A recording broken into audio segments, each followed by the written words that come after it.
What's going on, YouTube? Metal Complex here, and today I've got another really cool knife review slash overview for your entertainment. This is the Protech Magic 2 Whiskers.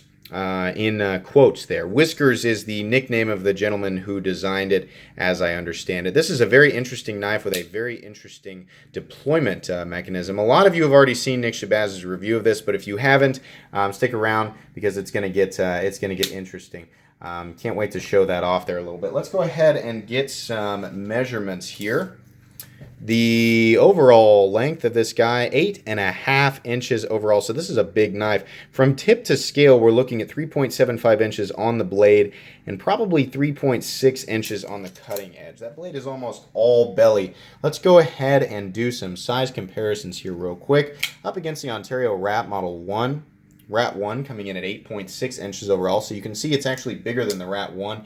How about up against the Spyderco Paramilitary 2? Spyderco PM2 coming in at about 8.3 inches overall, also bigger than the Spyderco Paramilitary 2.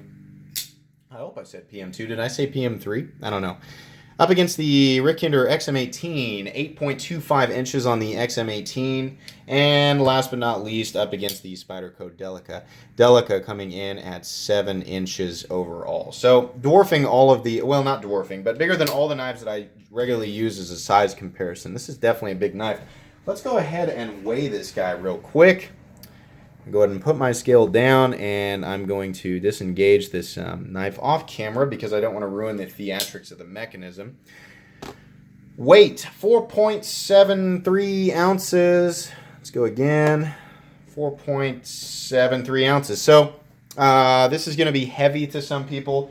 I prefer my knives anywhere from 4.75 to 6.25 ounces. So that's just fine for me. I will prefer solidity over whatever benefit I would gain from shaving an ounce or two off the weight if it's within the parameters that I like. So I'm perfectly fine with the weight. Just keep in mind this is a big knife. This is made in the USA, Protech USA. In my opinion, Protech makes the best side opening automatic knives in the world. Microtech makes some good stuff, but I think their game is the OTFs. Yeah, I think Protech makes the best stuff. So USA made. The blade is 154 cm, which is one of my absolute favorite steels of all time. If you watched my video about my favorite steels of all time, 154 cm is on there. I would prefer CPM 154, which is actually the powder metallurgic version of this. A lot of Protechs are CPM 154, but 154 cm is plenty good for a knife like this. Handles are made out of 6061 T6 aluminum, and this particular one has a carbon fiber inlay. So really, really nice. Going over the anatomy of the knife, we have a drop point blade with flat that carries out 60% the length of the blade. A nice swedge up top that gives you a very pokey tip. We don't have crazy blade thickness to begin with. You can see here up against the PM2 at 145 thousandths. We're probably more at 125 thousandths on the Protech. So that blade is going to be nice and slicey. It feels very sticky right out of the box, so I imagine it's an excellent slicer. Very plain Jane black hard coat anodized aluminum here. You have a simple hex head pivot with some decorative milling around the outside. The carbon fiber looks great. The inlay is nice and seamless. Really good job on that. As per usual from Protech, no issues there. You've got a nice simple screw back here, another hex head. The back of this knife is in the style of a backlock. We'll talk more about that. Plain Jane hard coat anodized aluminum on the other side, flat female end of the pivot, and then you have a very basic deep carry pocket clip, but extremely functional. If you watch Nick Shabazz's review, he points this out. These screws are sunk level with the surface of the back of the knife, or the back of the handle here, so your pants don't have to get around the screw heads to achieve its goal, which is just up here. It'll simply slip right over your pants and go right into the position that it's made to go in. You've got that divot there, which makes it easy to pull the knife from your pocket, so that's nice. So the way that this deploys and I had trouble figuring this out. But my only hint was that there was a seam right here on the scales, and I knew I'd seen the Protech, the Magic 1, so I knew there was a trick to it. But essentially, what's happening here is you are pushing this scale that way, and you are using. I use my fingers back here, just holding onto it to pull the back scale this way. So the combination of those two things, and actually, it's not my thumb; it's more so my palm on the back of this knife, and the pulling with my fingers that's getting me to deploy it. You do the exact same thing. I like to move my hands down here. You do the exact same thing to bring it back into its closed position to deploy it. So that's really cool. It's unique. It's not something that, it's definitely not something that you see on knives. It's not a locking or disengagement mechanism that you see on knives. The lock back is essentially what the locking mechanism is, which is a common system, and it's a very dependable and strong system. Look at that, by the way. All Protechs are like this. You let them go at any angle and they're going to lock out. You don't have that situation where I'm keeping that lock back disengaged on purpose, but you don't have a situation where the knife, come on, focus, when you let it go, like it's stuck at an angle, it's going to lock out. It also locks closed really, really well. I love that sound. The feeling of security in a knife, especially an automatic knife, is very, very important. And even more important on a knife like this, where the first time you pick it up, you're not 100% sure if you feel safe holding it. But trust me, after a while playing with it, you get used to it. You feel more secure with it. But anyways, the locking mechanism is definitely unique, or the deployment mechanism is unique, and that's the biggest draw to this knife. So I want to talk about the convenience of that, though, and whether or not I think it's necessary. First off, I don't think automatic knives or assisted knives or switchblades, I honestly don't think you gain any real benefit there. Yes, it's convenient, but I think it stops at that. If you want to claim tactical advantage with a push button automatic, nah, I'm going to call BS on that. I think it's just as easy and quick to deploy a flipper knife or a Spyderco knife with a thumb hole. I don't think you're gaining any advantage in speed there. I do think that push-button automatics can be more convenient, especially the OTFs, the double-action OTFs. That's really nice. Despite what I originally said about the Lightning, you can go back. That's one of my most popular videos. That video's got like 10 or 11,000 views right now. And I actually called that knife a novelty, and I have since changed my mind on that. I think those are more convenient utilitarian tools.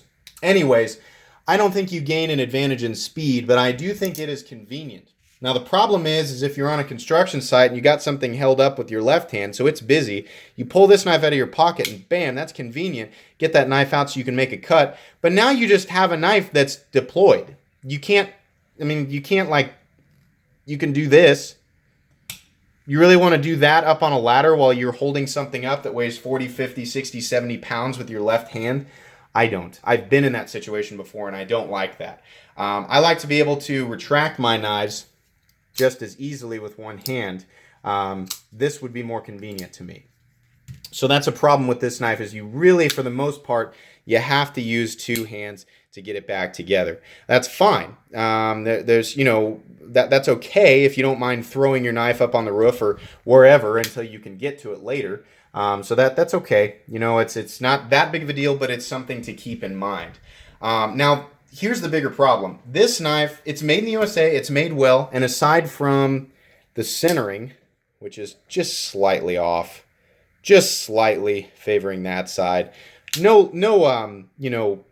blade play up, down, left, or right, which is what I expect from Protech, and it better be that way at this price. $270, $280 is what this costs, I believe, at the time of this video anyway.